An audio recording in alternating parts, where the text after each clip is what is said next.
Redeviendra-t-il rose? C'est la question que nous nous posions il y a juste un an, après un reportage réalisé avec les scientifiques du laboratoire de traitement des eaux usées de l'IFAN.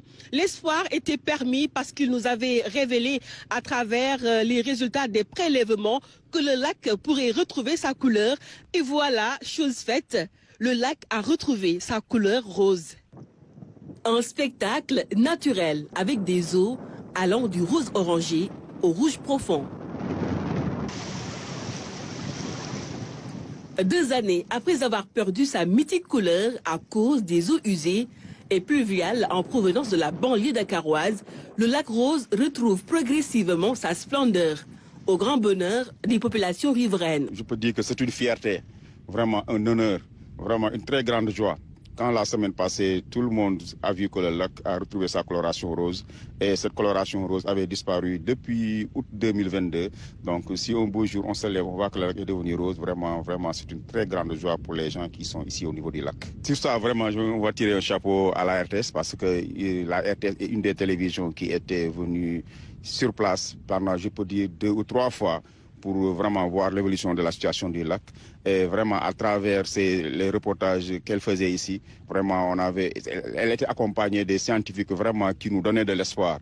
C'est le moment de remercier le docteur Djabi de l'IFAN. Vraiment, c'est un docteur qui a fait un excellent travail ici. Chaque mois, avec ses propres moyens, il venait ici faire des prélèvements et nous encourager. Et vraiment, on a vu qu'aujourd'hui, tout ce qu'il nous disait, on l'a vu. Et tout ça, c'est réalisé. Un retour à la normale qui enchante également les acteurs touristiques. En effet, ces derniers ont vu leur chiffre d'affaires baisser ces dernières années. Très content parce que depuis quelques jours, on a noté le retour de la couleur du lac rose depuis 2022. Donc les acteurs du lac rose étaient en train de galérer. On a noté une baisse vraiment drastique des visiteurs et autres.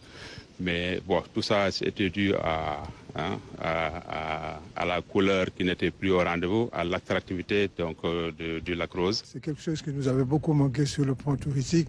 Parce que déjà, tu reçois des gens qui veulent visiter l'île de Gorée, ils vous disent on nous a dit que le lac n'est plus rose depuis 2-3 ans, mais maintenant, avec le bon Dieu, tout est revenu à la normale. Un grand soulagement, vraiment.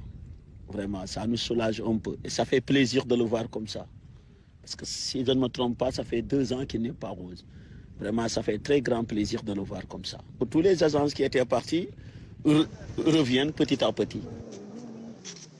Du côté du village artisanal, même son de cloche.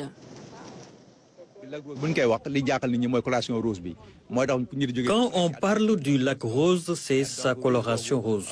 C'est ce qui attire les gens et fait renaître les activités économiques, touristiques et artisanales qui tournent autour du lac. Bref, tout revit.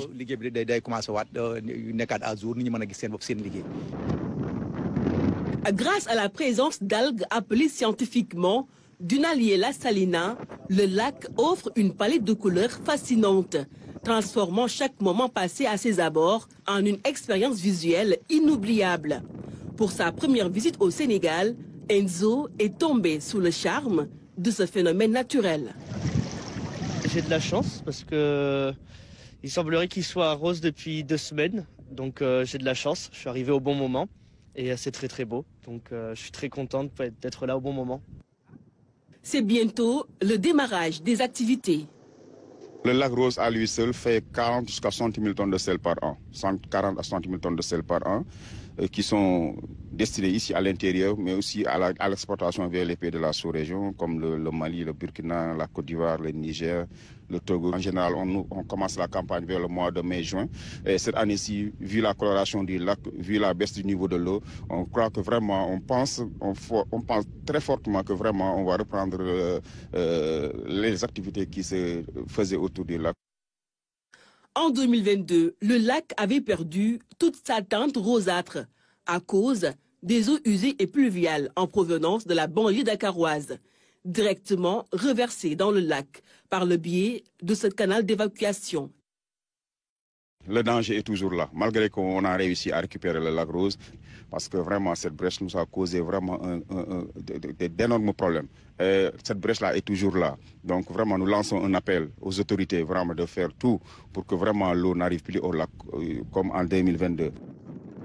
L'État est alors invité à appuyer sur l'accélérateur afin de préserver cet environnement naturel exceptionnel. Nous demandons vraiment un accompagnement de l'État. Un accompagnement de l'État, un accompagnement du ministère du Tourisme, parce que le lac est maintenant rose, il faut que l'État vraiment vienne organiser un peu le lac rose. Hein, organiser, aménager et être présent en fait au niveau de lac rose, parce que vraiment on sent que l'État n'est pas très présent au lac rose. 2 ans après, le lac Rose retrouve progressivement son éclat. Une excellente nouvelle pour le tourisme au Sénégal et pour les exploitants de sel.